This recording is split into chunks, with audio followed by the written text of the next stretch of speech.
We are live, fellas, and we are back after a small hiatus.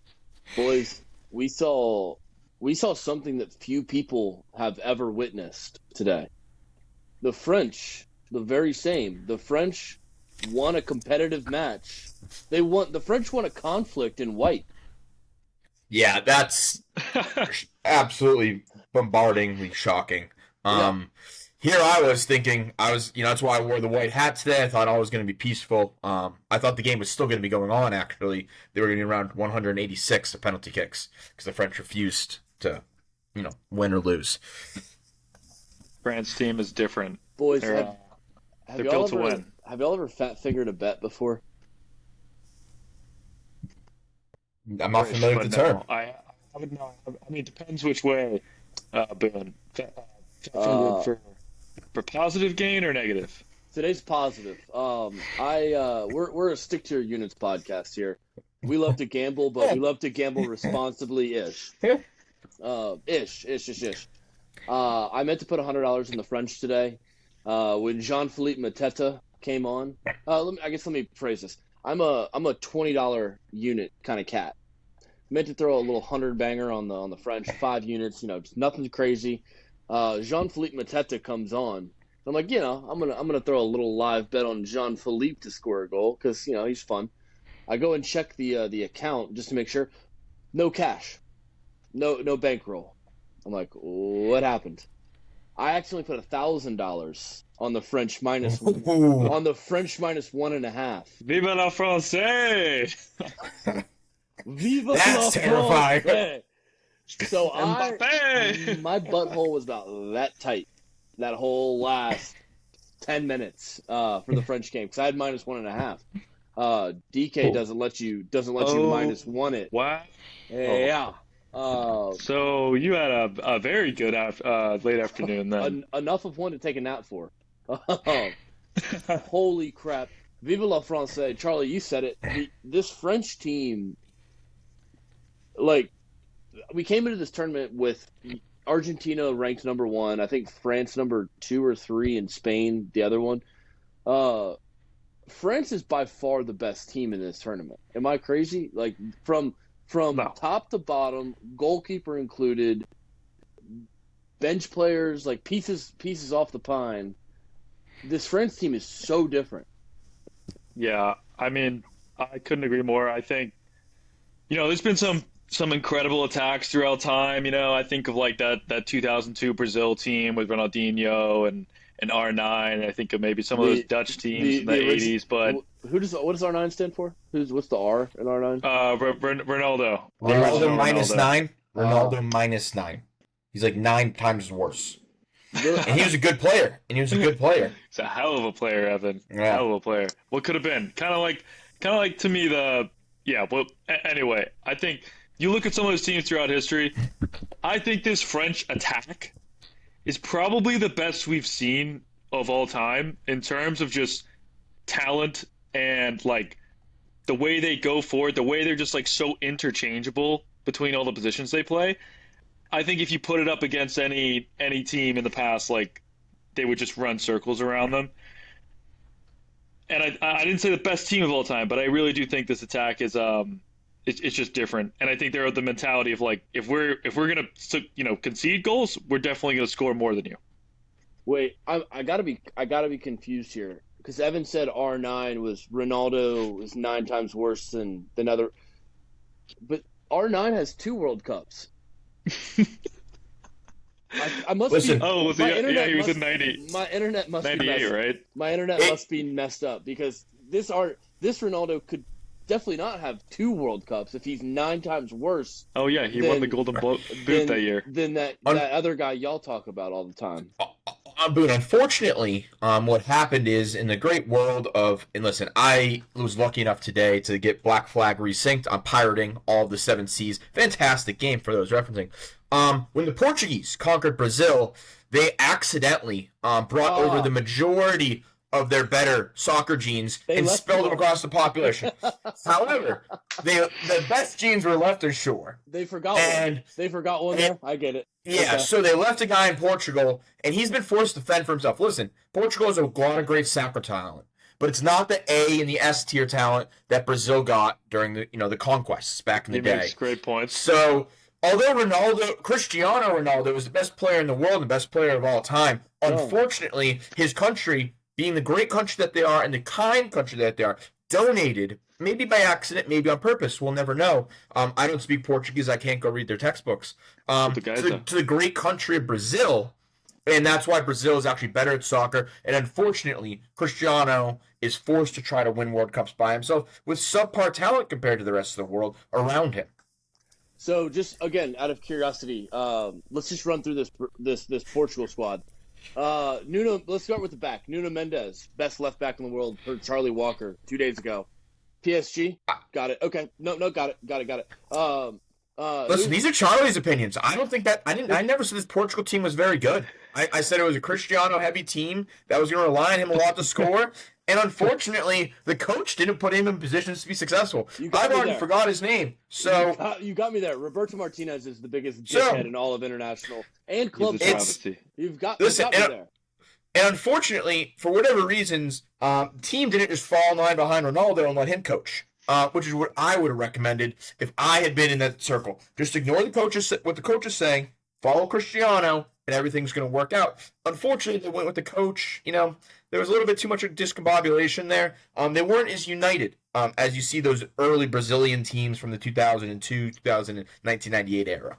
So yeah, and you're right. I totally forgot. I forgot about the great Portuguese conquest of Brazil of the 1980s when Ronaldo was born. You're right. I forgot about that. My bad. No. That was years and years ago. His DNA was just lost in a small little island, in a little village. Cape Verde. He was stuck there for years. Cape Verde. No. Could you imagine this Cape Verde team with Ronaldo?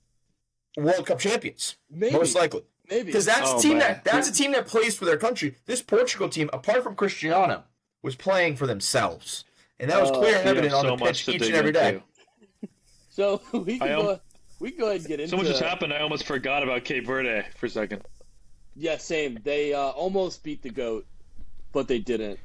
And then Egypt almost beat the GOAT, but they also didn't, because he's got 8 goals in this tournament, and Ronaldo could scrap together 2. And in his country's biggest moment of need, this World Cup, he was subbed off for Goncalo Ramos, a striker that the team is better with than Ronaldo. But speaking of questionable ancestry. Questionable ancestry? Well, that and ancestry. If you look at Argentina, they're pooling from 2 of the best nations of all time. Yeah. The Germans are they? And the Spanish. Are they? Yeah. Okay. Yeah, Alexis McAllister, known German name. I think where you're confused is when you say that these teams have failed to beat the GOAT.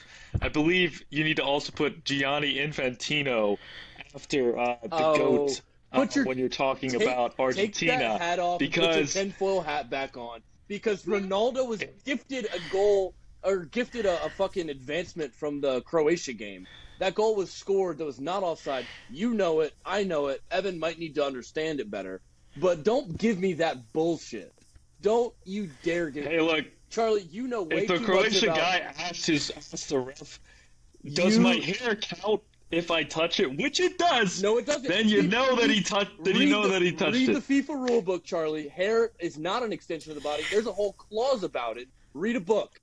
Hey, we're not going to tell anybody to read a book on this podcast. That's bullshit, right? That's bullshit. Yeah, that's bullshit. Turkey. Listen, we got some citations around here. The guy asked the ref. We haven't done a show in a while. Then the ref was wrong, and Infantino didn't give him the Buffalo Wild Wings button. We also have the technology. We have the technology. I don't like technology.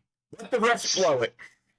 The ref blew it. Listen, we haven't done a show since y'all's fictitious GOAT was eliminated unceremoniously. Look at how they distract from the real issue at hand already. Charlie, they distract to Ronaldo What are you without talking the about? multiple games that Messi has gone away with. This is not just Cape Verde. Tell me one. This is Tell me Egypt. tell me one that mattered. What did he get away with in Egypt?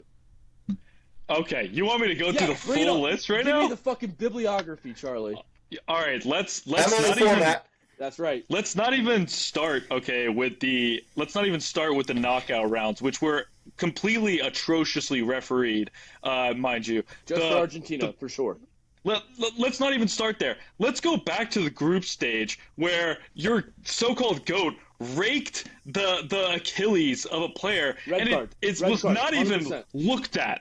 Red Not card. He should be in even prison. called a foul. Prison. Okay, so let's just get that out the way. That was utterly ridiculous. Red that they card. completely 100%. avoided that. 100% red card. All right. Agreed. Now, What was the score of that in game? Cape, What was the score of that game? That first game? it doesn't matter. Because The score's irrelevant. They would have. He should be sent off for it, Okay, yeah, but they He would should be in jail. They would have won. and then They would suspended have won the next and game. qualified. They would have won and qualified still, because they won that game easily. Ronaldo had to beg for goals against Uzbekistan. Okay, then let's Uzbekistan. go to this last Egypt game. Let's go to this last Egypt game, Okay. where you really think that was a foul on Lisandro Martinez, which, mind you, they have been consistent throughout the tournament that they are not going to re-referee. They are not going to go back to plays that are way before the actual goal, and they haven't done that. They didn't do it in the Argentina-Austria game, which Argentina were also in, and they didn't do it like several other times. And then all of a sudden, now they're going to go back and call something which was not really even a foul to begin with. Lisandro Martinez just kind of like fell over. Was a foul. Foot stepped on. Stop it! Stop it! If that happened in Champions League final, It's not consistent. If Lisandro is wearing his Manchester United kit for the same reason that you're a Ronaldo fan, is that a foul? Is that a foul? Are you pissed off that's not called back? Let's be consistent. I'm pissed Charlie. off because they're not being consistent though.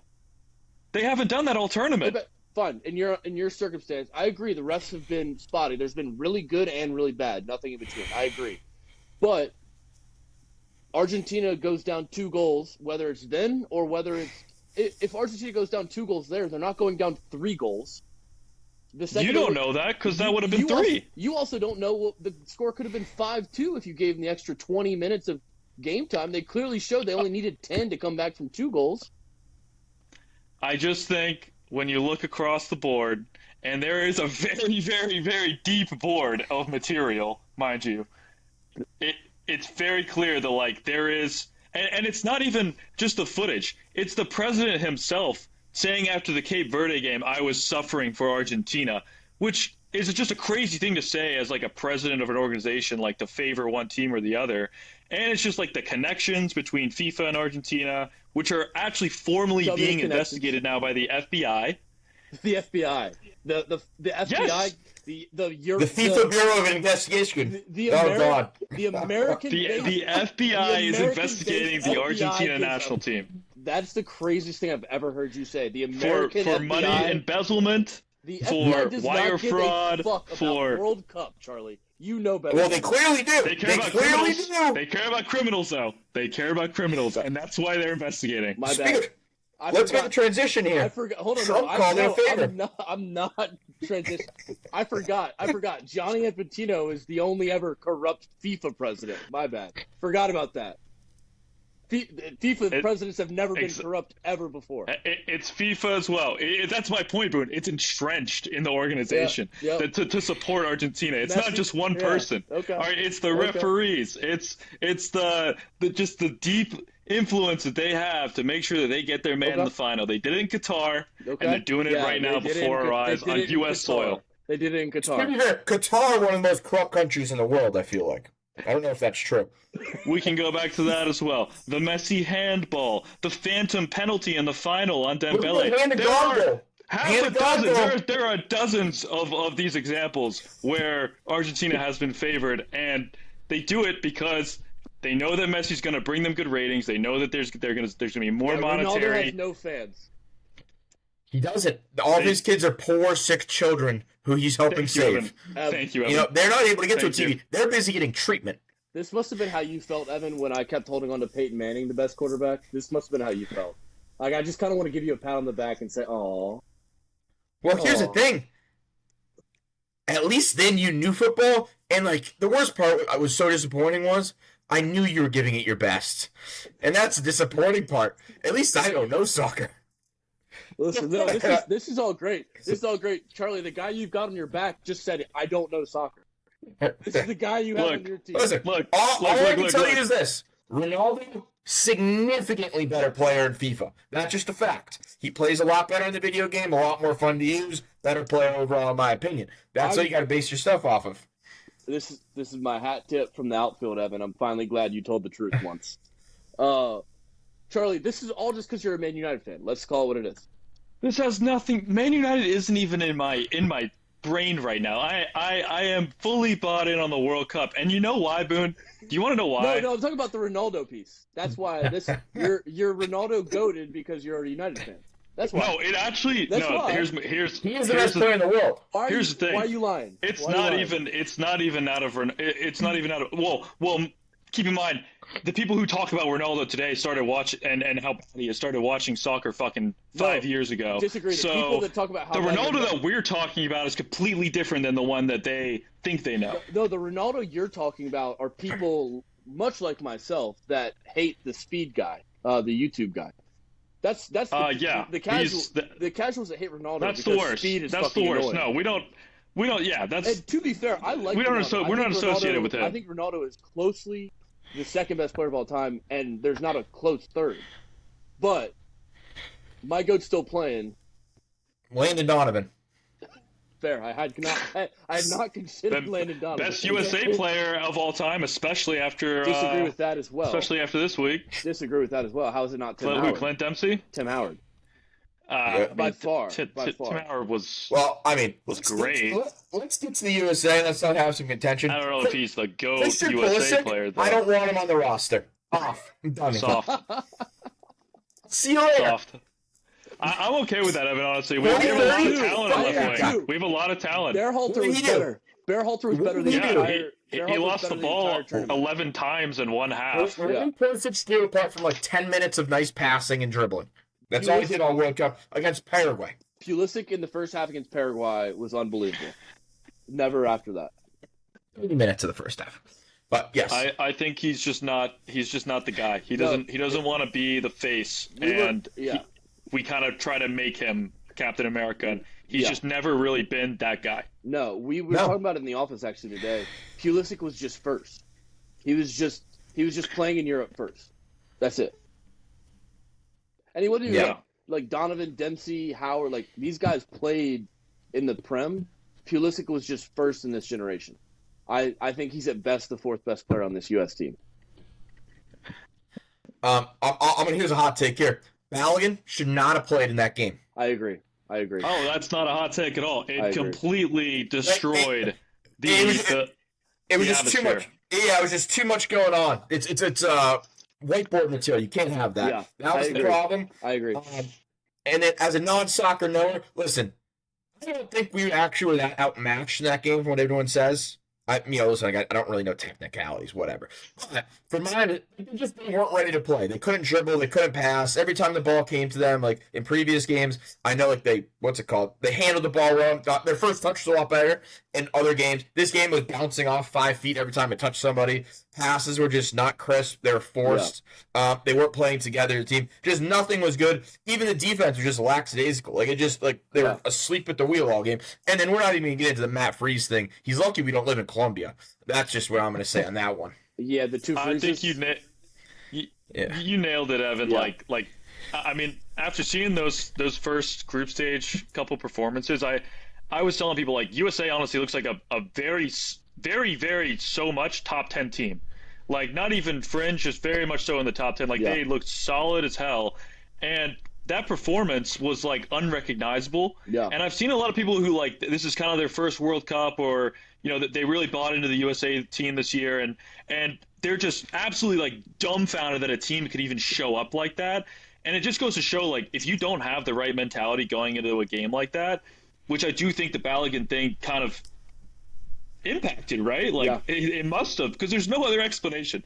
There's Yeah. no other explanation. They have a great manager in Poch, so that didn't really make sense. Like, Yeah. he's a guy who would have his team ready. I'm just wondering if like the noise around this game truly had these guys so thrown off that they, like you said, like the amount of missed passes. Some guys who just are midfielders, are good players that couldn't just like make a basic Yeah. pass. The whole rhythm of the team was thrown off. Yeah, it felt like they read their press clippings. They saw Balogun coming back, and they're like, "Oh, we're okay." Whereas if Pepe had to start, like we all thought he was until the day before the game, there would have been a much different effort, much different intensity, because they would have known they had to play a different.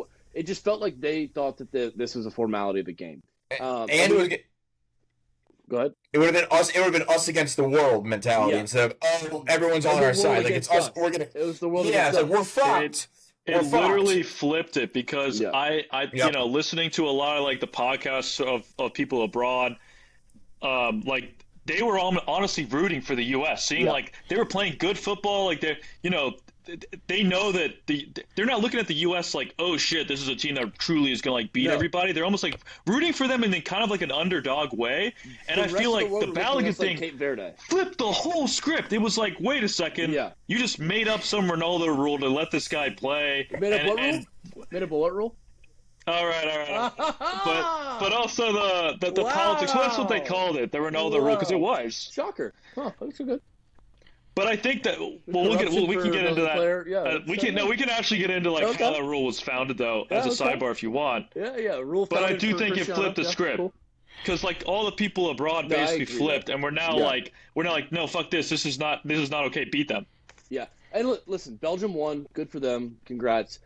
This is the loserest shit of all time. I saw Belgian soccer Twitter account. It's like, we beat the U.S. for justice for football. Shut the fuck up, dude. Shut the fuck up. Like, that's the dumbest, loserist talk. Like, congrats on your Super Bowl. Spain is going to walk you. But listen, we talked about Evan's going to go throw up. I think that's what that meant. We talked about managers and how one manager specifically kept your goat back. I do think we need to give Rudy Garcia, the guy who replaced Roberto Martinez at Belgium, I think we need to give him some credit because the U.S. clearly thought that their advantage welcome back. The U.S. clearly thought their advantage was being more physical, more aggressive, more athletic than Belgium. And then when Belgium didn't start with Lukaku and KDB, like that fucked up the U.S. And so, like, credit to Belgium, that masterstroke from the manager. No, you are right. You are right. Like and that's the thing, and that's how quick like soccer can change. Fuck Belgium. Your goddamn waffles. What a bunch of pieces of shit. It's only good for waffles. Your chocolate isn't even that good. No, it's not. It's fucking Did you see trash. Dave Portnoy's like image of him like no more chocolate? And it's like a big force-fed Belgian chocolate. Listen, like, dude, at the end of the day, ultimately, if you told me the U.S. pre-World Cup went out in the round of 16, my first questions, or my one question would be, who'd we lose to? Second question, how'd we play? And my third comment would be like, that's about right. The U.S., not only do we go out in the round of 16 typically, we, from a talent perspective, are a top 16 side in the world. We're not a top 8 side in the world. Talent-wise, it is what it is. We're still building towards something, and I think you see it. Like, everyone's talking about Pulisic and like, oh, he's going to be 31 next tournament. I'm thinking about Malik Tillman's going to be 27. Malik Tillman's going to be... Yeah, I mean, like, even Balogun's like going to be like 27. Like, it's a lot of... Yeah, like Balogun's 24, 25. Like, exactly. Like, Pulisic, to me, good player. I'm very happy and appreciative for what he's done for soccer in the U.S., but McKennie's far superior, in my opinion. I know I'm a little biased because he's on Juve, but McKennie's far superior because he hustles harder, he's way more durable, he does more across the pitch. Adams, same way. Adams runs the midfield in a way that Pulisic can never. Malik Tillman's coming out party, unbelievable. That guy is incredible. He was. I couldn't believe he was quality. I know it came off a deflection, but I couldn't believe he got another free kick goal.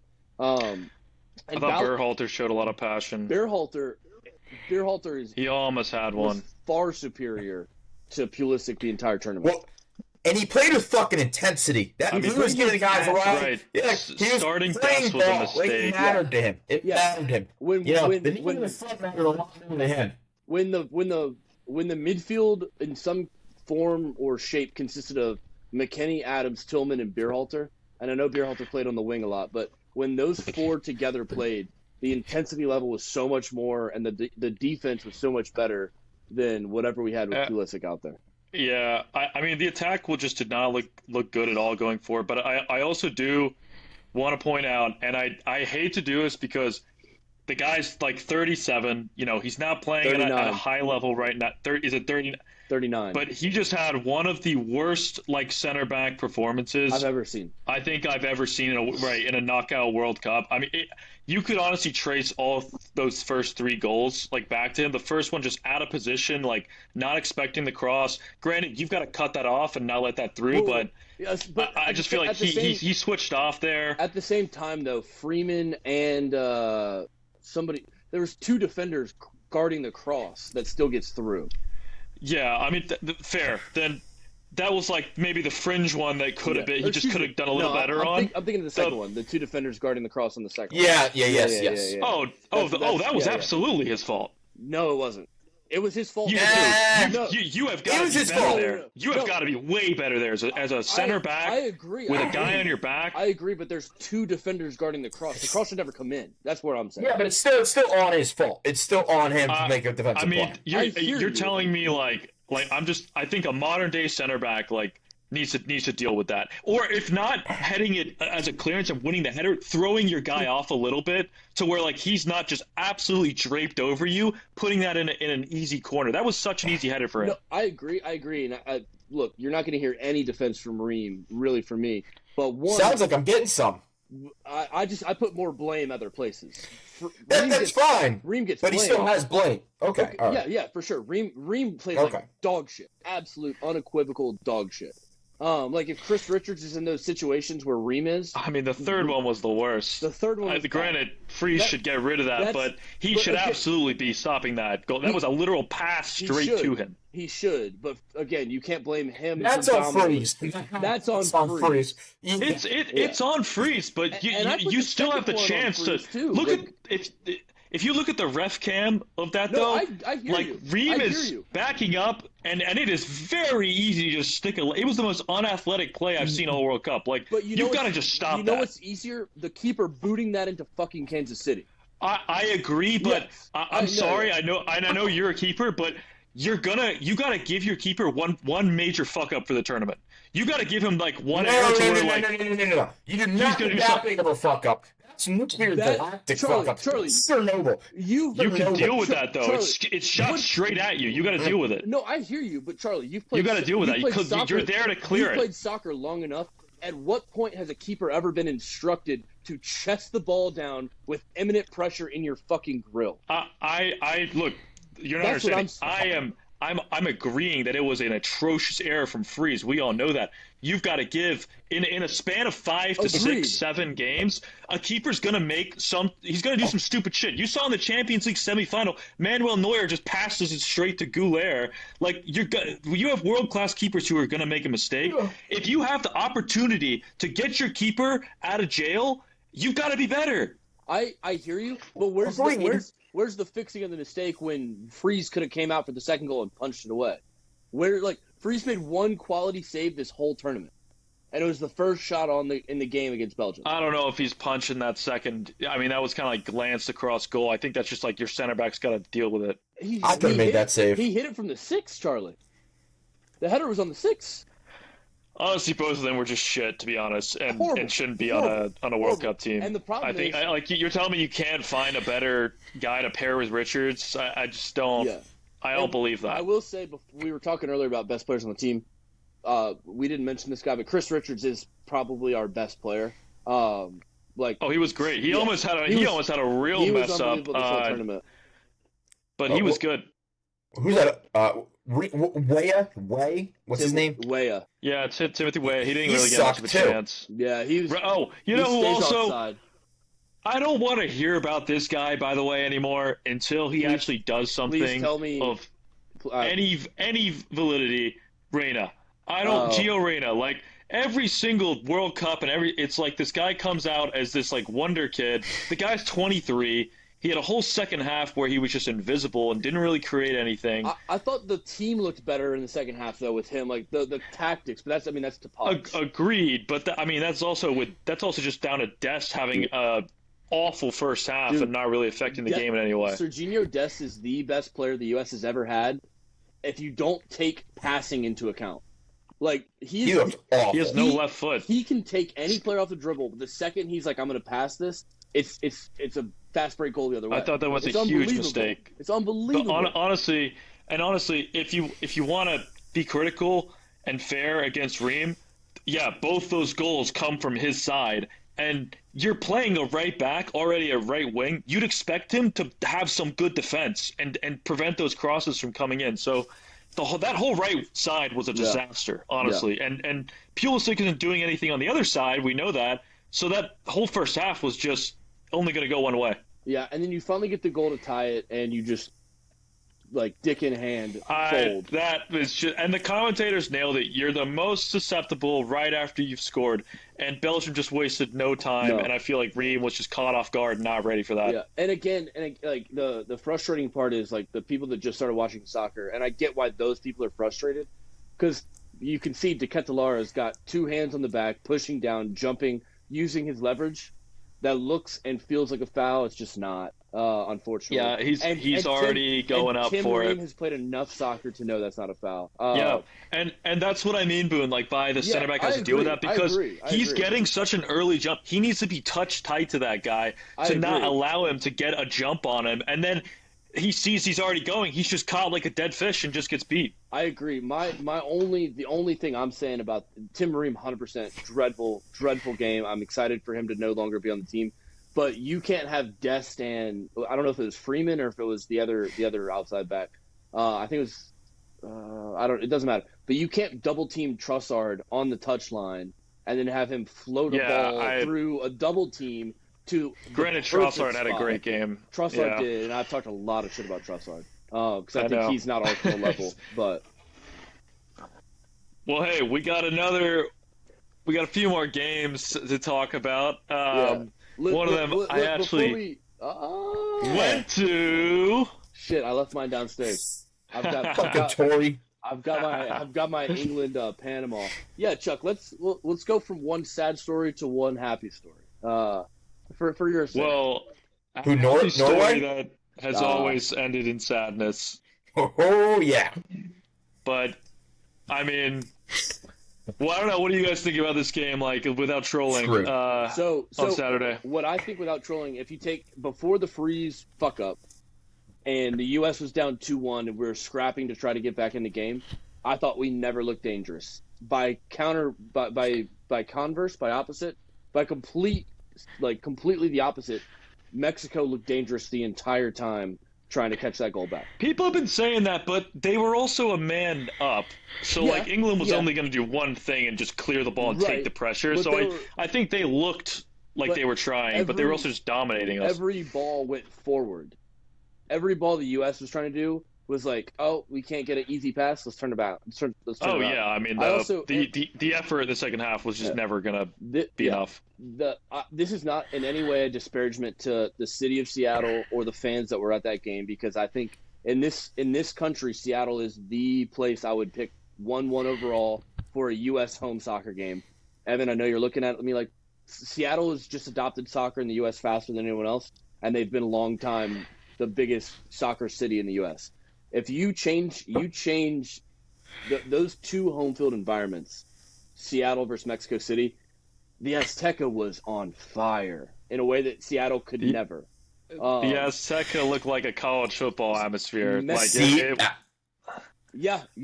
point. It was Great smoke. point. It was just like you could even hear and see just like the atmosphere. Seattle felt so tamed. It just felt so commercial. But here's my argument on that, Boone. That's exactly my point to Charlie. Listen, maybe they're the soccer city of America. That's for the MLS or whatever bullshit else we're playing. This is the World fucking Cup. Let's go to a place with real goddamn true blood-hearted American fans and light that place up and make it a home field environment. And that's not what Seattle's going to give you. You know what you're getting from Seattle? I want somewhere East Coast. Yeah. East Coast. Best Honestly, cities in if you're gonna America. do it out This there, is where the maybe game should SoFi, begin. honestly. We should've I like SoFi better. It should have been on the East Coast. Neyland should have been a stadium. Neyland should have been a choice for one of the homes or for one of the U.S. stadiums. These are just the all SEC schools. It's our biggest stadium. It's close to a lot of things. Like Northeast can get to Neyland, Southeast can get to Neyland, Midwest can get to Neyland. We've moved on from the U.S. The Azteca, Mexico City. I mean, dude, it almost had me rooting for Mexico. Cathedral. Like it's the cathedral. It is a football. cathedral. It really is. What a game. I feel like the ball, like any cross from Mexico, all Hell of a tournament, game. any cross from Mexico all tournament, but especially this game, just is like a heat-seeking missile for Raul's head. Like I'm in a lot of group chats with a lot of EPL fans and British soccer fans, especially ones across the pond. And who'd y'all play right before Mexico? Congo. Congo. They were talking all the shit in the world about Pickford, and rightfully so. Pickford is a polarizing keeper because he loves to yell. He just at him. got beat near post. He loves to It yell at his happens. defenders. But listen, the save that he made on Raul, and the save I think it was later in the second half, Pickford played out of his fucking mind. England played out of their mind, and Jude Bellingham just proved he is a top 5 player in the world minimum. I mean, he's definitely like answered the critics, I think, from And this he's only past season, 23. which he was injured for a lot for. He's Our super 23-year-old super young. Reina, and y'all's is fucking Bellingham. Well, I think he also, him and Pickford probably had the best England games they've had in their career, and especially that first Pickford save where he got down The low. near post, or That- the header, he had no business saving No. that. Like, I was honestly shocked that wasn't a goal. The one that was acrobatic, that looked really nice, and it was an incredible save. But the one that was just, as a keeper, like low and fast, his reflexes to get to that were just ridiculous. Yeah. But that whole game, like even just the build-up going into it about the altitude and how that would affect, and like just everything going in, the fireworks and all that, I honestly thought this was just a classic, like Mexico's, especially when the red card came. Yeah. I thought, man, they're a man down, so it's gonna feel like they have 9 guys out there in this altitude. It's the second half when like they're supposed to get more tired. I thought they were just going to gas out. I thought Mexico was going to take it extra time, and this was going to be a classic, just like letdown spot for England. Yeah. But the subs that Tuchel made, I thought were perfect, and then the early goals that Bellingham got, I mean, just set the tone for the rest of the game. Yeah. Like, all they had to do was squeak that penalty out. And I'll tell you what, he might have missed one last World Cup against France, but when you need a goal, Kane is just showing time and time again, That was a he'll get Euro. That was a Euro, so it's not even doesn't even count Sorry, against the Euro. World Cup. Yeah. Listen, like Kane is playing. I mean, Charlie, we were talking about this the other day. Kane is He's what? peaking. Kane is what as far as best ever English players internationally, not skill level. When they put the 3 lions on, I think he's got to be top 3. I mean, you have Bobby Moore, who's probably the probably top 3, but then you have also Bobby Charlton. Yeah. He's the one who won it in 66 with like the famous like picture. Yeah. And to compare him, Bobby Charlton, I've heard is like the Mickey Mantle of that era, like just winning shit and fucking bitches. That's what I've heard about Sir Bobby. George Best. That sounds like George Best as well. I'm thinking of George Best. You're right. I'm thinking of George Best. Yeah. I was going to say, Bobby Charlton's a little bit more tame. Sir Bobby Charlton. Sir Bobby. Yeah. Does Harry Kane get knighted after this? Or they have to win? Absolutely. I mean, did you hear Thierry and Ibra? They were already calling him Sir Harry Kane in the studio. I did, Thierry was like, I know you have your customs, but I'm going to call him this anyway, Sir Harry Kane. I mean, look, it's good vibes going into this Norway game. Like, I think the only thing is Holland is probably playing just as good as Mbappe, if not better. Look at fucking Evan. Holland, Holland. I love that video on TikTok where they just play the Holland song. I mean, that guy's a scary motherfucker. He's I the haven't best player seen in the that. world. Best player in the tournament. Dude, there's also like a He's group playing of like it. there's a group of like Norwegian Viking. no there's a group of like fair skinned blonde girls that are just like, for the record, I am not Erling Holland. But then they walk around like shit has me done. No, you're getting his sister's doing it too. She looks exactly like him, and she's doing his walk where he does the. Yeah. Wait. Charlie, let's wrap up England before we move on, because I want to hear the rest of your thoughts before we move on to the matchup you have. Yeah, I mean, what, just the Mexico game? Yeah. Yeah, I mean, I think the last thing I'd say, in comparing it a little bit to how I think like the USA game, just the moment might have felt a little bit too big for them. Like it kind of felt like the narrative, flipped, and I felt like a lot of pressure was on them, and that's why they played the way they did. I agree. But seeing like some of the things that like Tuchel did, right, even before the game, saying like it's impossible for us to adjust to this altitude. Like Mexico is gonna have like an advantage. Yeah. Using that like Nick Saban bulletin board like shit, right? Basically telling his players like, look, this whole thing is against you. I think just gave them that like mentality that they're gonna go in there and they're gonna go win it. But I also think like some of these guys, man, Bellingham at Madrid, like Kane at Bayern, they play at clubs where just like every single week they need to perform. Yeah. And so I think for some of these guys, like they look at a matchup like that and they say, dude, this is a historic game. I'm gonna go in there and play my best. They're not worried about the pressure, I guess is what I'm trying to say. Yeah, and it feels like Tuchel's brought in a very German approach to it, where it's like tenacious, resolute, organized defense. Very organized. Get out there and aggressively attack people. But then to your point about the subs, like, okay, we know Mexico's going to cross the ball in for the next 20 minutes. Let's bring on our 6'6" center back. Like, incredible. There was a fucking hilarious meme or GIF, whatever, that came out. He's like the Wii Sports guy, like, practicing for soccer on Wii Sports. And it's just a pinball guy just getting fucking domed by balls. And it's like Dan Burns in the 75th. Just boom, boom, boom. No, and you make a great point, because like it was controversial, right? Some of the picks that he made in not bringing guys like Cole Palmer and Foden and a few others that might have been more flashy. And his quote was that, look, I'm bringing a team that like is gonna be able to defend a man down. I think he even said that, to go and then chase a goal. Like he's got guys for all situations. I mean, like just blessed to have like a bench that deep. And I think like he's fully embracing that, instead of in years past where we've just taken the best 26 players, guys. Yeah. That's something Southgate always did. It's like, okay, we have our he doesn't want to disappoint people. We have our best 26, but we have 9 center midfielders. And no one wants to be the manager who loses early, and it's like, oh well, you didn't bring half of your most talented guys, so no shit. Nobody wants to be that guy. My only two issues really with his choices are leaving Cole Palmer, Phil Foden, those guys at home, but bringing Noni Madueke, I think is like one of the guys. He's been pretty good though. He's been dreadful, Charlie Walker. He's been pretty good. He's been way worse. He was decent Palmer versus the Congo. Oh, okay. Y'all were all terrible against the Congo. I felt like he's been okay.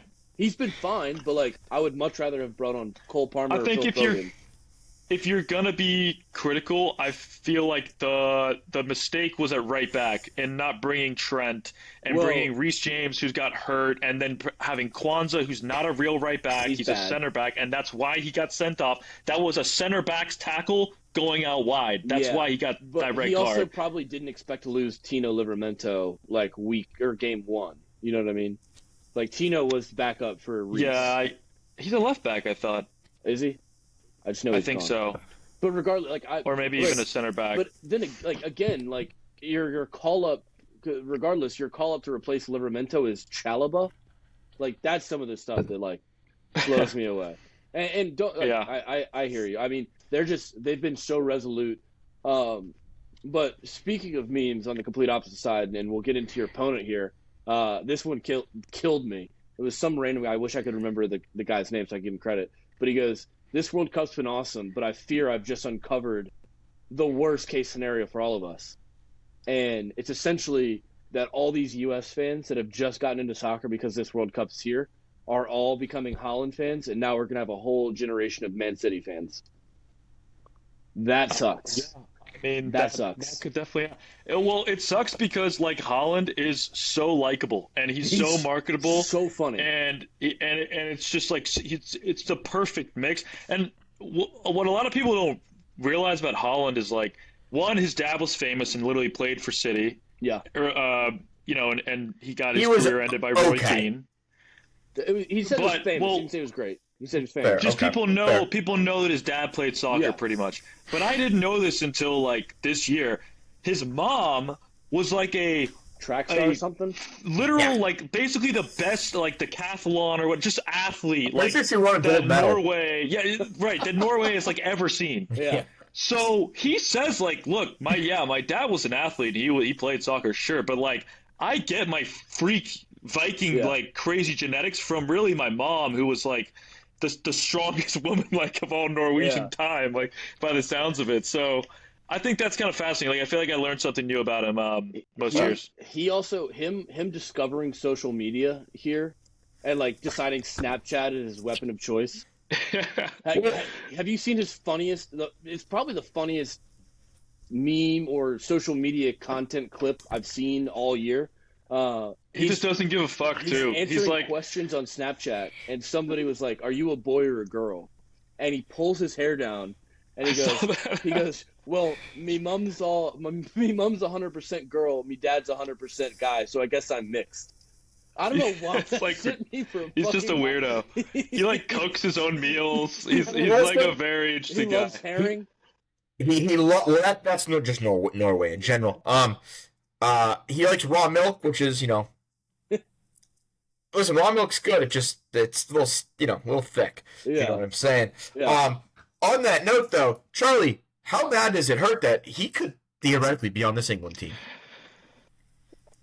I mean, there's a lot of guys like that because I think you could say the same about Elise from France.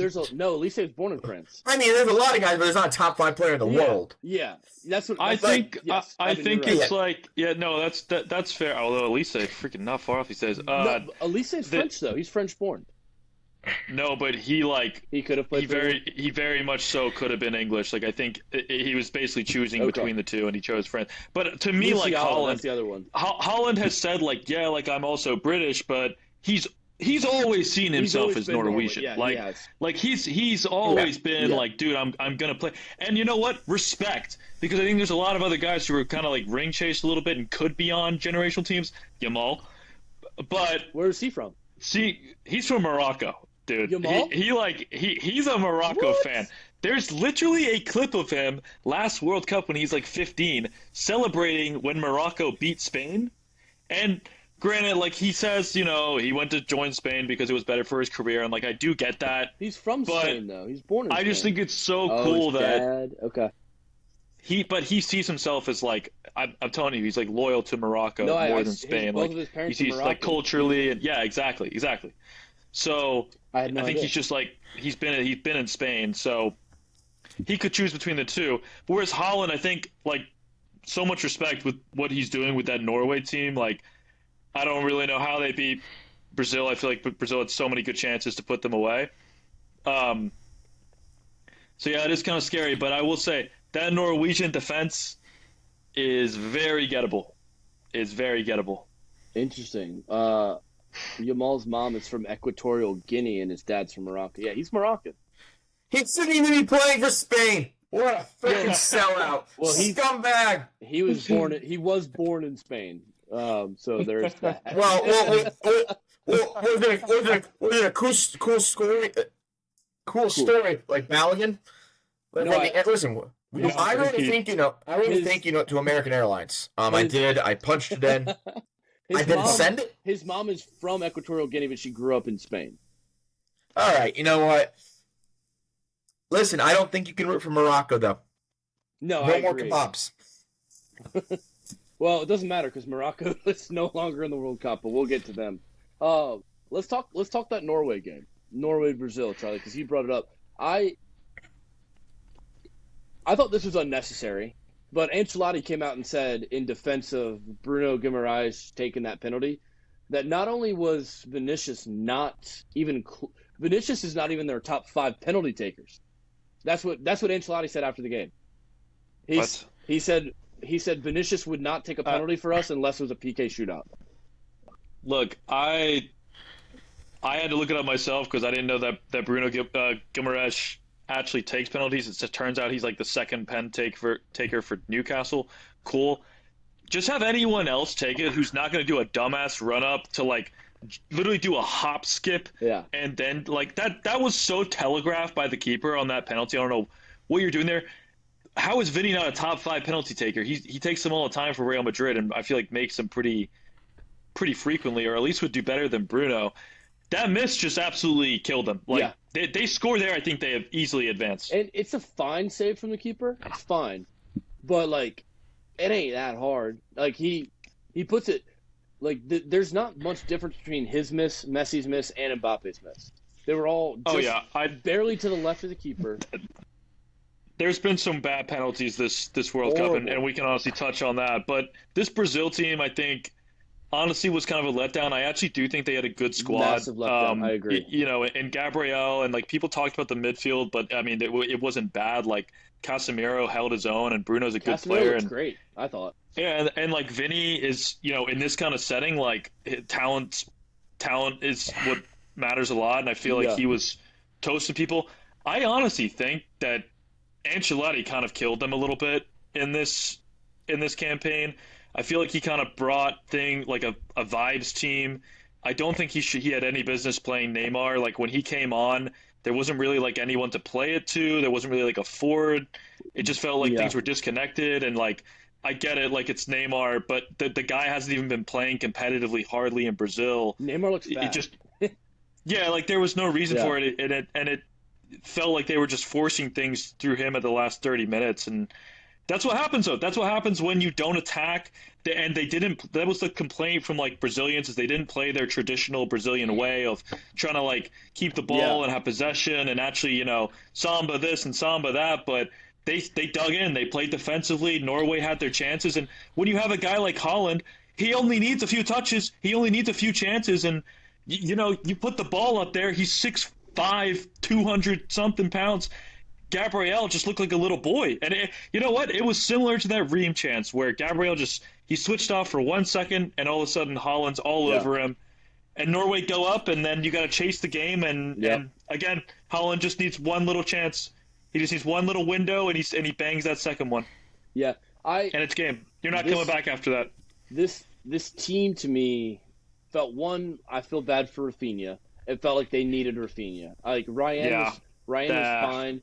Igor Thiago, we thought was going to be good, but I thought was going to be good. Watch. He was terrible, but then he didn't really play after that. Well, he had a shocker to begin with. So Gabriel Mark, like if I'm looking through this team, like Ryan, fine, he's 19, he plays at Bournemouth. Like catch him next World Cup. Igor Thiago is bad. Martinelli has peaked to me.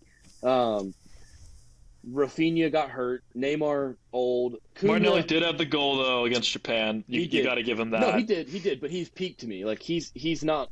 He's a guy you bring off like anytime. And I've told my Arsenal friends the same. Martinelli is not a starter. Martinelli is a pace guy who's brought on in the 60th minute when other teams have tired legs, and he just runs past them. That's his skill. That's fine. That's a great skill. But then like Vinicius obviously was great. Lucas Paqueta got hurt. That's tough. But I'm like Fabinho, Al Ittihad, 32. Casemiro, 34, leaving Manchester United. Like I'm seeing way too many people that play for the Brazilian Professional League for this to be a real Brazil team. Not only that, but like, in what world are we living in that Brazil is sitting back defending against Norway and not taking it to Norway? I mean, they were getting booed. They were getting booed by their fans. That's crazy. Not only just that, but like, again, I'll put my Juve shirt on. Bremer should be starting on this team. Like, I don't understand how he's the best defender in the Serie A, defender-wise. Like, I don't know how he's not starting in this. And then finally, I'm sorry, Endrick is ass. I don't know what people see with Endrick. He is fucking terrible. He missed his chance. He had a chance to played him one of the completely. best balls I've ever seen. Yeah, I mean, you got to finish that, especially as like the a forward. It looked I like he just just like I don't didn't get he it. just let the ball got caught under his feet and he didn't get the shot off in time. But I like I also think like what is the hype? this is also, but I mean, like you also got to think, dude, he's so young. I don't think you should be using those like last couple minutes in those group stage games to get Neymar into the swing of things. Like you need to get your young star, Endrick was already regardless of what you on. think. No, no, in this game, that's what I'm saying. Like I think you're putting him in a huge moment and expecting him to like immediately click. I think you could have given him some more opportunities early in the tournament, given him a feel for like what the World Cup's even like. That's what I'm saying. Like that chance that he had, it looked like he was just holy shit, I'm in on goal, you know. And Yeah, I hear you, but like I don't know. I know he's better than that. That's a the thing. 19-year-old Neymar scores that. So like I'm tired of hearing people talk about him as the next Brazilian, like the That's next fair. Neymar. That's fair. A 19-year-old That's Neymar fair. scores that and then does a sick dance afterwards. Endrick Yeah, looks like he shit down his leg, and it's the same reason he's not playing it at Real Madrid. Like I've never seen no, with that's Endrick. that's fair. I think he's just he's He like does have he does have talent though. Like who's he's had some bangers this well year. yeah, but who's that Portuguese guy? Renato Sanchez. Endrick's just Renato Sanchez to me. He's a guy that everyone hyped up and then Fair never enough. turned out. Well, I also don't want to like take anything from Norway. Like Oh yeah, yeah. they played a masterful game. Like they stuck around, they possessed. Yeah, they've got the and this is what I'm saying. I thought Like Evan was think coughing. of He's rowing. but think of like how Norway has like captivated everyone Yeah, as an underdog. yeah. I feel like the USA should have tried to cultivate like that mindset We versus thinking like we're gonna come in and like own this shit. Well, President that's Trump just lost that. us that. President Trump To lost be us that. fair, it is America's nature just to come in and be like, Yeah. listen, we don't play second fiddle to anybody. Is it though? Like World miracle? War One, World War Two. No, I mean, listen, Donald Trump with his comments and with the whole Balogun thing kind of killed anybody liking us, and that in the game we needed support the most. Especially when he's like, "Listen, I don't know what a red card means, but Balogun's our best player, so we have to have him." Because not only did that piss off everybody, but I mean, it pissed off U.S. fans. We're done with the U.S. talk. This game just taught me one thing and one thing only. Erling Haaland is the soccer version of the Soviet sleeper cell. Somebody hit him with a Buffalo Wild Wings button and said, "Time to score," and he goes, "Ready, sir." And he just, dude, like that last shot. I heard somebody talking about it on their podcast. That it's a basketball podcast. They don't follow soccer. And he goes, "The only thing I can tell you there is that Haaland was tired, and he said, 'Let me hit this as hard as I can.'" And it just goes through Gabriel's legs. Like Haaland is a one-man destroyer, and beyond him, nobody's even talking about that Sorloth guy. Sorloth. Is he Atletico? Maybe I think He's a sloth. he's a That's for beast, sure. and he's playing out of position He is because playing way out of position. because Haaland is the guy. So he's playing in a which different is position. kind of weird the way they've set up. Honestly, like But- I don't but agree that's the way to use it. But Sorloth has played so well still. Yeah.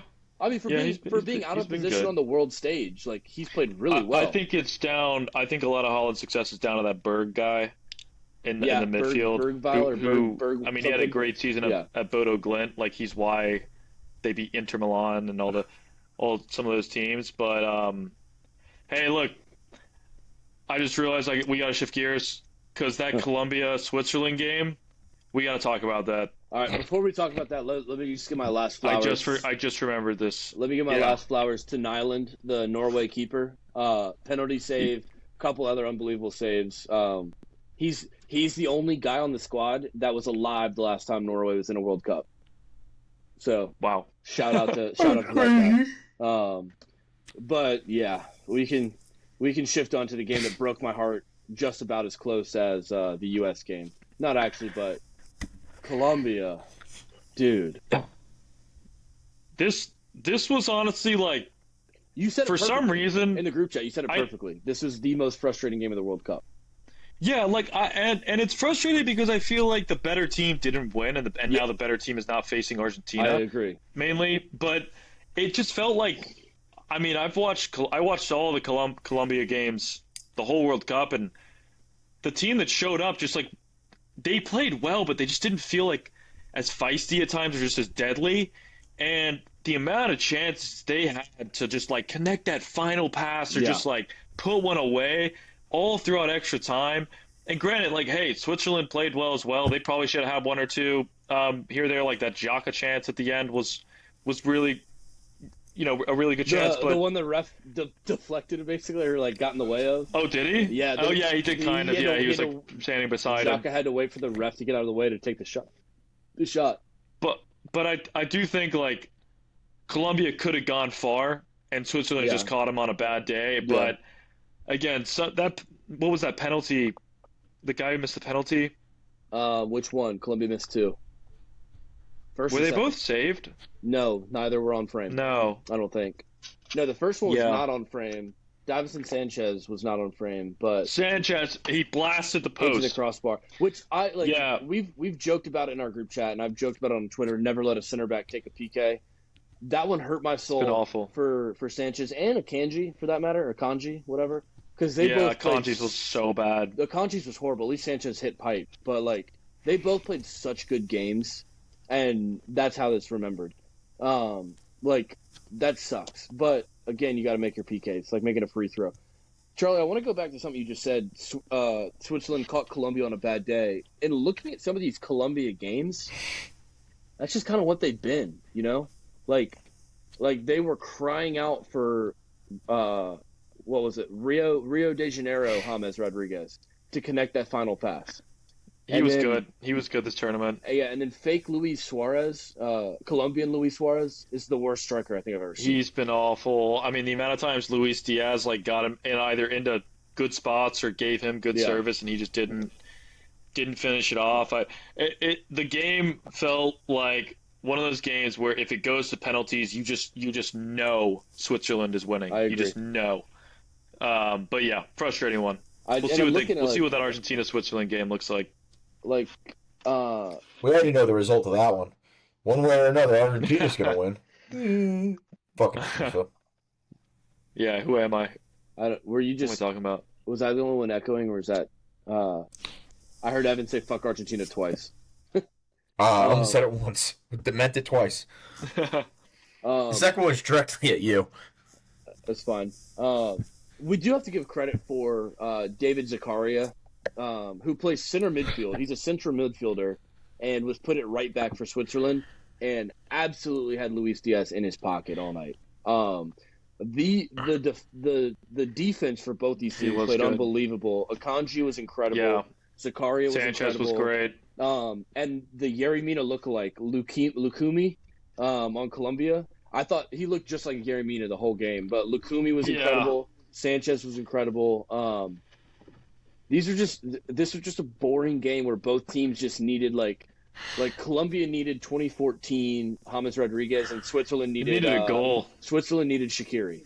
Like that's what it felt like to me. Yeah. It was pretty exciting, honestly, to not have a goal in it. It was the most exciting 0-0 drab game I've ever seen. About as good as you could get And for then- a 0-0. How bad does what's this guy's name? Cucho Hernandez, who misses the one-on-one wide open goal basically in extra time, sends it over the bar, and then misses his PK. That guy. That was like worst case scenario. And he's even left-footed, and he just skied it over the goal. Like, all you got to do is just put it on target, man. The keeper was not saving that low. Dude, at least make the keeper mind-blowing. At least make the keeper use his hands. I think sometimes, like, with those misses, I honestly think he couldn't believe his luck with, like, how he got that ball, because I think it was just, like, it landed to him, and he was just like, oh, my gosh. Xhaka turned it over. Yeah, right. I think he just couldn't believe his luck, and he was shooting on. But I agree, Charlie. They robbed us of what we needed, and that was Colombia, Argentina. Just make Argentina work for one of these against a good team. Like, they keep coming back against these teams that are just not deep enough to, like, a team with some regional hate. Like Colombia and Argentina don't get along. It's just regional hate.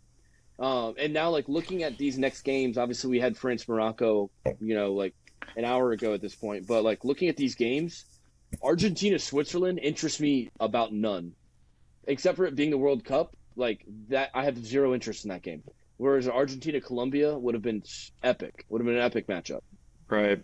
And now it's Yeah. what it's one non-European team versus all European teams. I It's just just hope Switzerland performed the way they did against Colombia because they did play really well. They hung in there.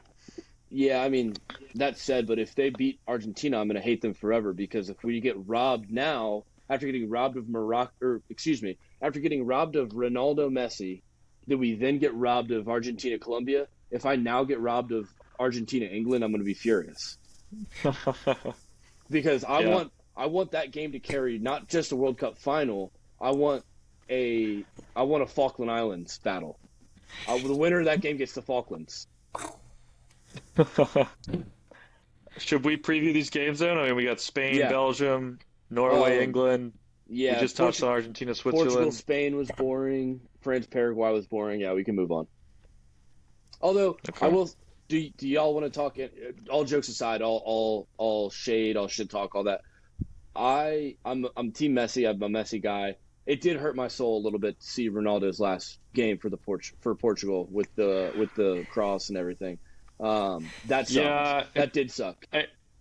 and Neymar too. Like it, Yeah, and that's what and I said James, before this honestly. World Cup. Like, yeah, like it really, in every World Cup, it makes you realize just how short these guys' careers are Yeah, in like the grand scheme of things.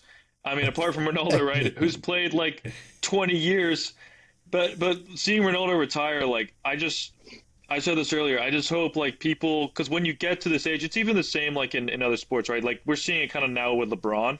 yeah, I just hope that like people go back and look at like how he played when he was like in his 20s and like the dribbling and just the complete player he Yeah. was, and don't remember him for just like the guy who basically just made a few sprints and like floated around the box and made Yeah. headers now because he's a shell of who he was. Like I it's agree. obvious. I agree. There's only been one person has ever beat Father Time.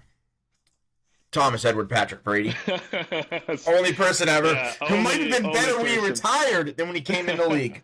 We'll see. Probably at 45. We'll see. Messi could still break time. But no, like all jokes aside, like I hope we can go back.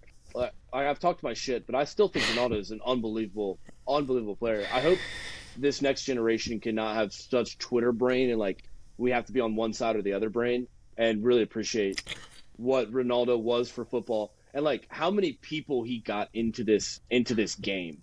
Like how many people Oh God! just, Every kid just wanted became, the colorful like- cleats doing like, the step overs. Dude, Like the amount of people that lined up for like free kicks, like when I was Yeah. growing up. Like, oh, that's- and the whole like Yeah. that whole thing was literally the second half of his career. He'd already like had a Yeah. whole ass career Yeah. before that. It's I- nuts how I long he just- played. I just hope people can look back and put their whatever side they're on away and just appreciate how good he was.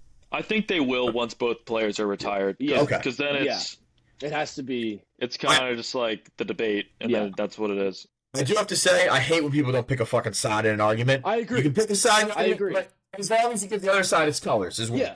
Yeah. Okay. All right. Yeah. Okay. Well- Like I was all Ronaldo hate until until the full time hit, and then I saw him like looking around the field, like understanding his lap, and then I'm like, man, the football, like the romance comes through. It's like, oh wow, Soccer. Well, Yeah. well, and I think call it like it's not I August. think yet. it I'm really calling football is- until August. Soccer. That's fine. This is America. I'm calling it football until August. Listen, if we want to talk about football, listen, the South Carolina Gamecocks look real good this Another spring. show. Another show. Save- I'm locked in, baby. I'm locked I know. in. Make You it- should see some of this stuff. My Save- football season starts on Monday night. Save Gamecock we'll talk have a for whole when we have- Gamecock Save Gamecock talk when we have our special guest on the show. Confirmed. debrief. Matt, fuck. Did y'all hear that? Because I hadn't told y'all that yet. Save Gamecock Our talk special until we have guest. our special guest who's confirmed to be on the show in August. Oh, sweet. Yeah. Oh, shit. Let's do it. Yeah, so now Oh, we might I gotta actually, bring out my we encyclopedia. might we might get 40 views. actually I have to gotta have start studying. we might actually have to have like prep for that call. Probably. Yeah. But the last before we preview the next Oh. round, because I know we're running along here. The guy who I honestly feel the worst for in all of this is Neymar, because Neymar would be You remembered. see how brutal it can end. I know, but like Neymar would be remembered as the best player of his generation if he didn't just happen to come up against the two best players of all time. And if you didn't get injured all the time, like a flopping fish. I mean, you could throw Suarez and Lewandowski. Stop And, it. Okay, stop right it. now. Listen, Neymar I this is was something mean, that in now terms Charlie of Walker. accomplishments and goals, yeah, you absolutely can. No, you can mention them, but if you're talking like Neymar was different. Like Suarez was the clear third fiddle on yeah. those Barcelona teams. But like Neymar had the broken In terms back of like against, stardom, his peak, yeah. yeah, but like Neymar had the broken back against Colombia in the World Cup that everyone thought should have been his at home.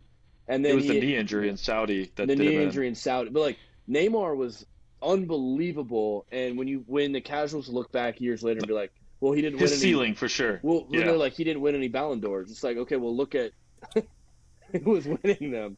I mean, same with Lewandowski and like others to an extent, but like Neymar so was, many guys.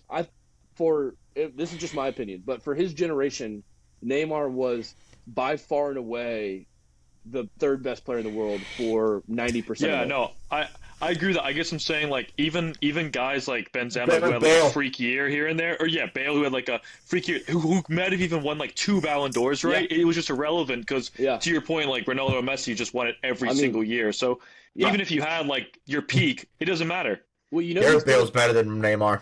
no, he's not. Stop it. He's I thought- faster for sure. Don't He's be fast- ridiculous. He's faster for sure. The But no, Welshman.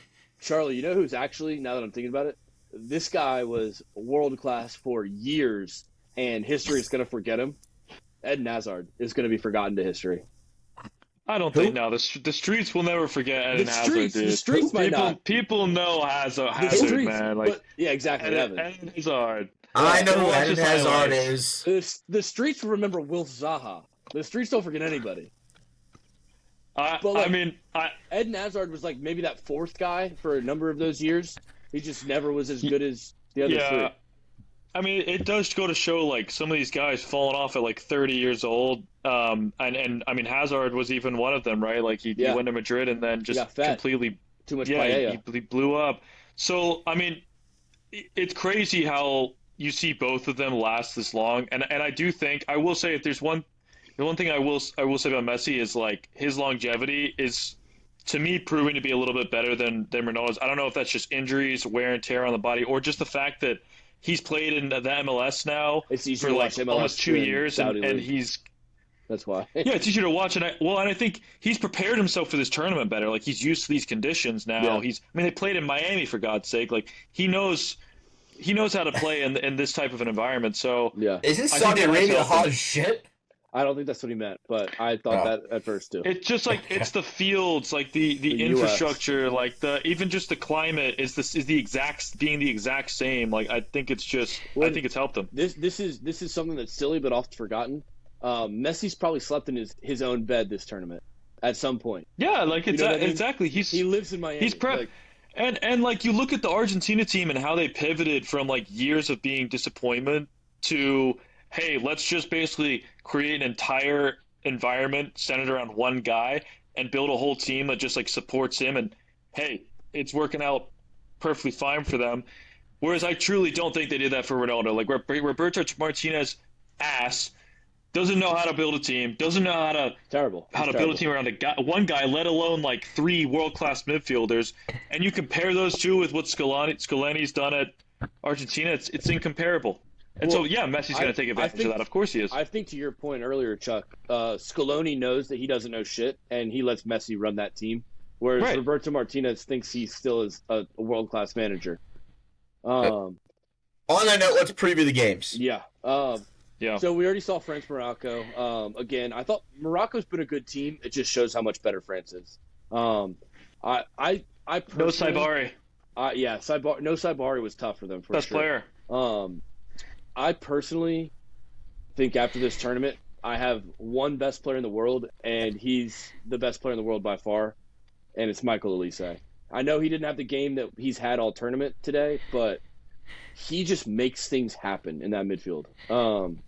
He's unbelievable.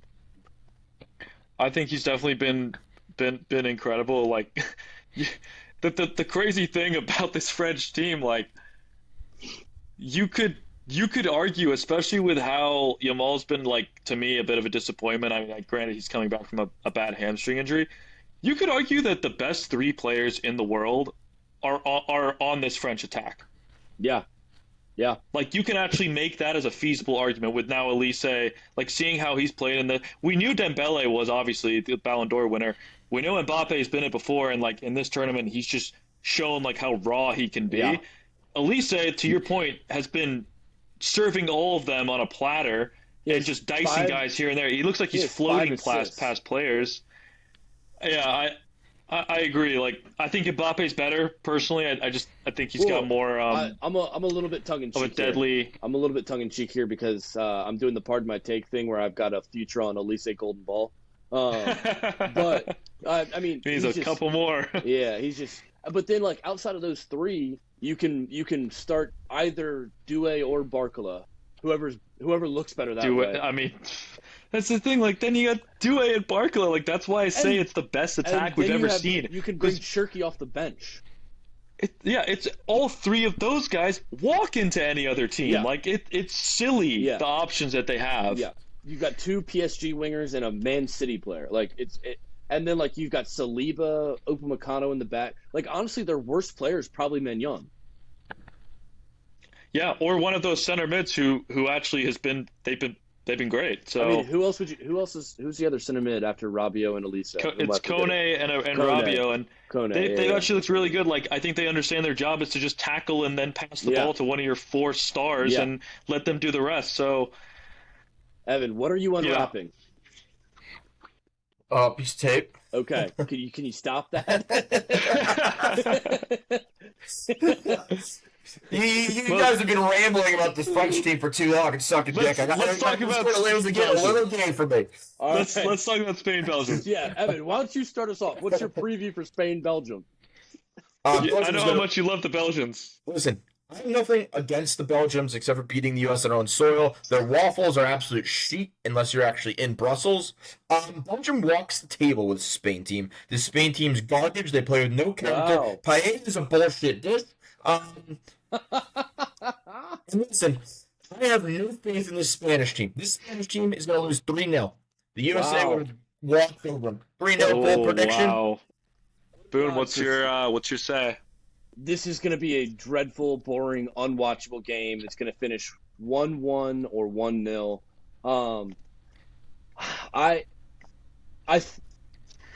I'm honestly interested to see if Rudy Garcia. I think Rudy Garcia should come out in this game the same way he did against the U.S. with KDB and Lukaku on the bench, because I think KDB, like Spain plays slow, and they play very methodically, and it's kind of that like akin to that touch pass feel to me.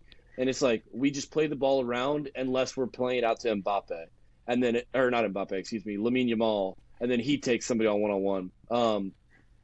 That said, though, Arathiabal, however you say his name, Yeah, so hard.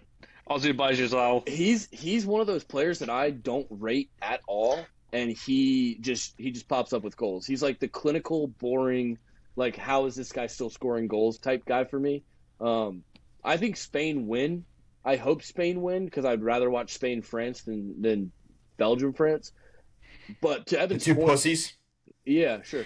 But to Evan's point, though, like this game doesn't really excite me either. Like there's just it's two teams that play kind of boring footy to me. I don't know. Yeah, I think Spain is going to annihilate this Belgium team. When you say annihilate, do you mean win comfortably or do you mean win by several goals? I think win comfortably. I see this as like a 3-1, a 2-0. Okay. I think the Spanish team, like they've only gotten better this tournament, and Belgium just came off a massive high, like beating the USA on their own soil, a real like we showed you moment, and now you've got to face a Spain team that's highly organized. That Rodri's clicking, Pedri's clicking. Yamal is desperate to get more goals. Like he's had so many good opportunities that have either been just saved or he's missed. And he's a guy who's also grown into the tournament. His first game, he wasn't fully fit. They had to ease him back in. He's now got 3 or 4 under his belt. I think we're going to get the best version of Yamal we've seen against a team that's not going to pack it in, that's going to play them straight up. And most importantly, they get Nico Williams back. Okay, that changes. Yeah, everything and for me. he's going to be fully fit. Yeah. He's going to be on the other side. He'll prevent some of these teams who are doubling Yamal from, he'll be another danger man over there. And like you just said, they're not struggling to score, they still got guys who can put them away. I think Spain is due here, honestly. If Nico Williams is starting and fit, that changes everything for me. My one I thing don't is, think they beat France though. If they if they well, get to yeah, the next round. and I could be mistaken, just kind of looking high level back at who Spain's played. They haven't played like Ball has scored a lot of goals against not Thibaut Courtois, who is, for my money, still the best keeper in the world. Maybe Donnarumma at times, He's but been great. yeah, I just He's so trustworthy. if Nico Williams is playing, this is a whole different game for me. But without him, I just because Castagna played really really well against Anthony Robinson. Is he going to play the same way against better competition? But Nico Williams is a big factor for me. Yeah, and like I'll have a better it's idea the when I see way. the lineup. Yeah, it's the way Spain play too. Like, yeah, this could be a boring game at times, but that's what Spain do. They lull you to sleep. Yeah, it's the That touch us midfield is fast. just gonna spray the ball around. Belgium's gonna be pissed off. They're gonna be like, oh shit, it's not a USA team that this team keeps the ball. They're gonna switch off, and when you do that, and you got Nico and Yamal, like the goals happen fast. Yeah. Um, what will be interesting to me, I think, for this game tomorrow, and I just completely lost my whole train of thought. So never mind. I was Spain, Belgium tomorrow. I know. I was hoping that if I kept saying what I was thinking, that my point would come back to me. But it I've never done did. that. Well, we got one more. Yeah, I don't know. This game is whatever. Um, We this is talked about both of these teams. this The is Vikings versus the this is the best the game. Knights. This is the most interesting game, the most exciting game, the best game to me of You think? this round. It's just the most intriguing to me. Because like on one hand, if you look at the historical context, like this feels very Iceland, England 2016 Euros to me, in a different capacity, but very similar. Nordic country, England should walk them, but Except they're Norway's playing. Is got Iceland potentially is the best player Iceland in a the world. Nordic country? It is actually. I got confused about it, but technically the Nordic countries are Sweden, Norway, Denmark, Iceland. Finland's not typically considered. What because makes they've them been Scandinavian? the Nordic, Scandinavian, same. Or is it the same thing? Okay, Yeah. yeah. Fun fact for you: Denmark, awful place, Awful. Terrible. sixth most polluted country in the world. For fun fact for those of you that Really? did not know. Really? Interesting. Yeah. It was just voted the best So place don't to go live. to Copenhagen?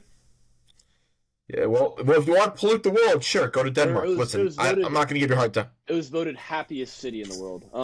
No, I agree with you. I've been to Copenhagen once. Their big tourist thing is the Little Mermaid statue, which is actually tiny. It's like 3 feet tall. It's such a What's the weird. Little Mermaid? I know, but like you don't expect their statue to be 3 feet tall. Well, if I was in New Zealand, maybe the Hobbits, maybe, but No, they just put the houses up. yeah, Um, I know. Isengard. This game. I mean, their flags are basically the same. This game is so close to me. If you look, the way I broke this game down at very first when I looked at it, if you go paper for paper, starters and bench, the two best teams in this tournament, far, far, far and away, are France and England. It's not close, but France is playing like a team. You don't I've think Spain? No. I remember what I was going to ask you. I feel like Spain What? are up there. What happened with Gavi? Where's Gavi gone? That's what I was going to ask you. I feel like I haven't seen him in forever. Gabi, Gavi, Gavi. yeah. I mean, he he hurt hurt? his Okay. he was hurt for like a full year, but I think he's back now. I just don't think he was fit for the club season, so he didn't get picked for obviously the World Cup because he Gotcha. pretty much missed the whole club season. Okay. But I mean, he's young. Like I'm sure he'll be back. But Yeah, I was just. That's what I Pedri's was, definitely the better of the two. I agree. That's what I was trying to remember. But no, like Spain is a great squad. But if I'm looking talent for talent, player for player, especially looking at this last club season, it's England and France to me by far and away. As far as the two best teams, Spain is a distant third, but a comfortable third. England on paper should win this game. Oh, it's a stacked team. England for their fans and their reputation and how they feel in that room have to win this game. Norway, okay, this is going to sound crazy to y'all. Norway feels a lot like the Indiana Pacers run last year to me. A team that's objectively not as talented as the competition, but they don't know that, and they don't believe that. Norway, to me, thinks they can beat any team because Holland can score any goals and they can defend well and they've got a good keeper. And that is dangerous in a tournament when you have full, unequivocal belief that you are the best team, even if you're not. And that's what I would be worried about if I'm England. I 100% agree with everything you just said, and especially when you have a guy like Colin, I do think it makes guys who are maybe not, the best players play way above their Yeah, their means because they think to themselves, oh well, we've got this guy, anything can happen. We yeah, just got to make sure, because he's going to deliver. Having said that, I think that some of these England players who, yeah, on paper they're solid players, they play at good clubs. I think they think we've got two guys. We've got Jude or Kane now in that like rarefied atmosphere that they're going to get theirs. We just got to put in our shift. And I think when those guys put in their shift and compared to the Norwegians, like you said, they've got the better team. They should win. It's just going to be a matter of how can you contain Holland, because he can score a hat trick. That's the thing. easy, easy. And go ahead, Ev. No, I got nothing. I was I'll saying, make my comments after. if you think about it, not even just we've got Holland. If I'm like that's Zusa guy or whatever, the guy on the left. Oh yeah, Nusa. Nusa. If I'm him He's good. and I'm like, okay, I'm going up again. I'm trying to take on Declan Rice or whoever. It's like Declan Rice is a better player than me, but Rice versus Odegaard will be good. In my head, all I got to know is if I beat one guy and send a cross into the box, I've got Holland. He can score. That kind of confidence makes the wingers and the midfielders okay, if I can beat one guy and put in a cross, our guy could score. All I got to do is beat one. That kind of motivation. The other thing is England should win this game. You're right, but what does that pressure do to what we've already seen as feeble mindsets and spines from England's national team for our whole lives? Yeah, I think this is a classic one where England really take advantage of what on paper is not a good Norway defense. Yeah. It's just not. And really, you see the difference in talent, and Kane gets a brace and Jude maybe gets one, and they win comfortably 3-0. Or we see exactly what happened in the Brazil game. We just see a tough to break down Norway team to get the ball off. They're just stubborn the way they play, and they just carry this game into either extra time or penalties and win in almost like a Switzerland form. I feel like there's not really going to be a mixture. I feel like it's just one or the other. Storyline to watch, and they've long talked about this tournament. England historically not performing well on American soil. So that's just something to look out for here. Those Tory bastards perform better on Mexican soil. They have. They're not great in the U.S. I believe they're 0-1, and it was a pretty handledly defeat. And have the Norwegians even been into the U.S.? I guess Leif Erikson, maybe. Ev, you know who helped defeat the English on American soil? The French. Listen, the one time the French helped us out, American soil. That's not a good situation. Yeah. And for that reason, I'm all over the Norwegians in this game. Charlie, I wish there was a way your dad could get a World Cup and you not. But other than that, we were just not quite able to do that. This game, Holland, 3-3-3. Holland. In between the 60th and the 74th minute hat trick, 14-minute hat trick. Wow. Quickest in World Cup history. I don't know if that's true. I'm just throwing that out there. You bring up a good point there, Ev, because what I was going to say, not necessarily a good point, but a point for sure. It's cliche, but whoever scores the first goal is so big here. Because if England gets scored on first, do they have the resolve? Now, I think Jude Bellingham is the type of player, and Declan Rice is the type of player. Did you use the word resolve on purpose? It's I'm pretty sure that's a Declaration of Independence word. But, I did it. Would have been a great pun intended there. Listen, I think England has a certain amount of unalienable ability to fuck this up. I think players like Jude Bellingham and like Declan Rice are the type of players to be able to get scored on first and lead a team through it. Are they going to be able to lead England if they get Harry Kane is not. Harry Kane is not. I agree. Now, I agree. I long said it, #American hero Harry Kane. If they played in the the finals, he was going to do an own goal somehow, maybe miss 2 penalty kicks, something wild. Not going to get that opportunity now. So luckily for him, but you can just see that guy accidentally tripping somebody, getting a couple red cards situation. Yeah, he's going to get a couple red cards. I think you guys are right in the sense like he has choked his whole he hasn't won. Harry Kane is a serial loser. Like he has not won. He's got his first trophy with Bayern. I mean, it doesn't matter, like a Bundesliga trophy. Like he hasn't won the big one. I know. And so, but for a guy like that, like I do wonder what it does because now he is peaking. The man's got 73 goals. He's got the second record most goals in a calendar year behind Messi. Like that's insane. So like, behind who? Is he peaking? Behind who? I said it out. Charlie, you gotta stop setting yourself up for this shit, dude. God damn it, man. No, I know you're trying your best. I know you're trying your best, and that's what's so disappointing for this. Charlie, I can list off who has the most goals of all time? Oh, Ronaldo. Who has the most Champions League goals of all time? Ronaldo. Who has the most Champions League trophies of all time? Ronaldo. I can list. We can list those off. Charlie's I give the audience confidence in their statistics. Charlie's conditioned to make good points. Evan's conditioned to be a troll. Sometimes you need both. Yeah, and Messi was just stat padding that year anyway. Like everyone knows, there's just shitty La Liga teams that they just pass the ball to. It was kind of La Liga teams Ronaldo was playing against. What are you talking about? It's kind of like when Ty Cobb hit 400. He was playing against relief pitchers. That's all it was. Baseball's not a real sport. Get out of my face. That's un-American. Listen to talking about football. You might as well be a Tory prick like this asshole. Baseball's the American pastime because all it's good for is passing time. Listen, drinking a beer at a baseball game, top 5 activity. Yeah, because you get to drink a beer outside and have a hot dog. It's not because you're watching baseball. Look, it's a great atmosphere for a beer. Yeah, because it's a place you can go to drink a beer and not have to pay attention. Because the game sucks. It's fantastic. Charlie, to your point, I guess to Evan's point, kind of. I want to root for Norway because they seem like the fun team. I will be rooting for England because of Andrew Walker, CBE.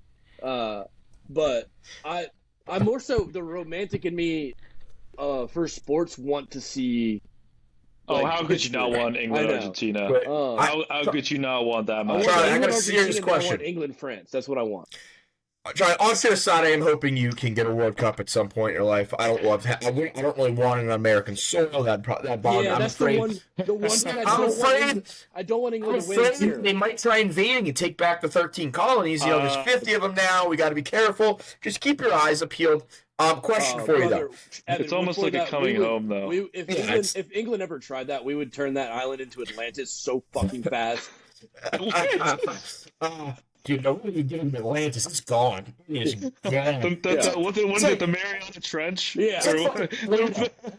It's not an existing. Worse. We're gonna annex England and put it in Ohio. Oh no! Give him Ohio. Just rename it Ohio. Like you have to deal with this shithole now. That's part of England. Oh, that would suck. Charlie, all seriousness, would you rather lose on Saturday? Or would you rather win on Saturday, make it to the finals, and then lose in the finals in penalty kicks? What would you rather lose in? I mean, there's no way. Yeah, like it's. I know my answer on this. It's easy. Oh God, that's just really like fucking with me because like I would say yeah, go to the finals, but the Euros. We all just did this. No, I know, but it's the World Cup, dude. It's the World Cup. Agree, like I hear you. The Euros are great and all, but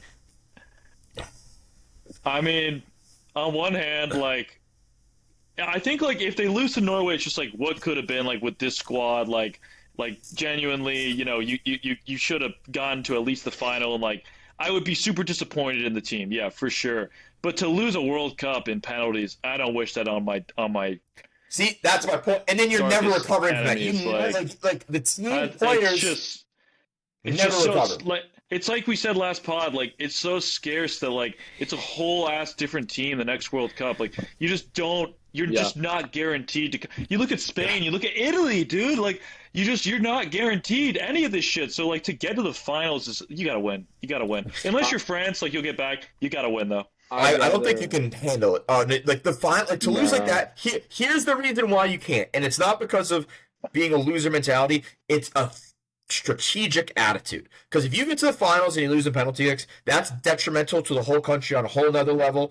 But also to the players. The players are going to lose confidence for years to come. It's always going to be sitting in the back of their minds. It's 4 years too long. The pressure is going to be so much bigger the next time around. Like they're not going to have the wit about them. You can recover from the loss to Norway. It's tough, but what could have been, it gives you something to build and add to the fire. You lose in the finals, it's, oh shit, that was our chance. It's over. It's over. You never have a chance again. I disagree. I disagree so hard with both of y'all. In this specific scenario, I'd rather lose in the finals, because Charlie, you're a resident Brit. What was worse, losing to Italy in the Euro final or losing to Iceland in the Euros? Because Norway's not that. It's the same picture. If you lose to France in the finals, here's the thing. Whatever. Like, if you lose to Norway. This team has in the past 6 years, and this is kind of why we got rid of Southgate, like they've gotten to the semifinals of the World Cup and lost to Croatia dramatically. Like they've gotten to the Euro final twice and lost dramatically. It's almost like this needs to be like the final hump. And I'll also add this. If England beat Argentina in a semifinal of a World Cup, I'll take that shit any day of the week and lose in penalties in the final. Because you know what? If you lose to France, it's like, okay, so we lost the best attack of all time. We took them to penalties. I'm sold. I'm absolutely taking the final on pens. Because, like I said, just the memory of kicking Messi out of the World Cup in an Argentina jersey would be like a World Cup win in itself. That's all I'm saying. Because I agree, losing in the finals, especially in PKs, is fucking horrible. But losing to Norway when you're player for player better than them, like that's in probably your easiest draw. Because what happens if you lose to Norway and then somehow Switzerland beats Argentina? Now it's Norway. Exactly. Yeah. I mean, I'd be pissed, and I'd be like, dude, it's a lazy loss. You got to get to the dance. Like you have to dance. Like I agree. Like it's the same. Like would we have rather just lost to the Knicks or had Halliburton's leg explode in the finals? No. I mean, give me the shot. Give me the shot. And I'll finish by saying, like, it really is the year. It really is the year, because I don't know the next time that you get a goal scorer as good as Harry Kane on your team. Like, he really is, like, he's scoring almost every game. I mean, his second goal against Congo was, like... Yeah, like, he's a get-out-of-jail... Right, he's a get-out-of-jail card, and I just don't know, like, you know, you're not guaranteed any of that. And, I mean, even when you had Rooney, like, he wasn't playing like this in an England shirt. So, he's a top 3 player of all time. We got to win it this year. And you have the best keeper in the Prem, too. Like, how much longer are you going to have the best keeper in the Prem? That is true. How old is Harry Kane? He's 34. He's 32. Yeah, there's no way he goes. I mean, there's no way he has he's almost 33 in end of July, so he'd be almost 37 the next time this comes around. Wow. Yeah. So yeah, I've got England beating Norway. I've got Argentina beating Switzerland. France we've already seen, and then I've got Spain beating Belgium. Give me a Spain, France versus England, Argentina, England, France, World War II. That's where I'm at. All right, boys. Anything Great else? show, boys. Talk to you guys next week. We will see you then. We'll recap these games. We'll get back to basketball trades at some point later this summer. We've been going for 100 minutes now. We'll have to zoom in on that. All right.